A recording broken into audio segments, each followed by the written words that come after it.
Ikaw din kasi super excited mo rin mag-upload. Ay, Talagang ano ka syempre rin. may nag-aantay, di ba? Syempre may nag-aantay kasi. Kasi kaya ka, ikaw din gumagawa ng sarili mong ikaka-stress eh. Ano Jun? Hindi Sabi niya Jun, ine-edit ko talaga siya. Oo nga, patience is a virtue, di ba guys? Nagmamadali kasi siya.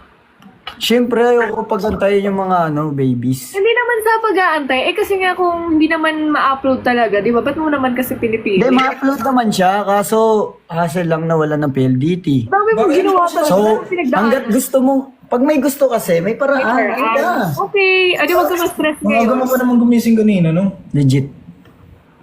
Huwag ka Ano, na, baga ako kanina, Bal? Huwag mo na ako pagalitan. Ito huwag ka na naman ma-stress. Ang sinasabi ko lang, huwag ka na ma-stress. Okay. Ganon. Calm lang, calm lang. Sige na. Sige na. Thank you. Thank you, Bala.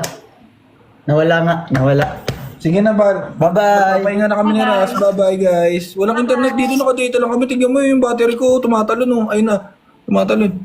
Ako rin gagawa pa Wait lang, babay lang. May due date pa ako, guys. Ha? Bye-bye lang. Bakit? Bye-bye lang. Bye-bye.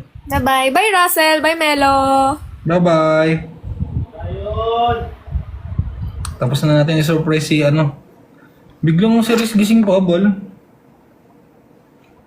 Nandiyan eh. I love you all. Bye-bye, guys.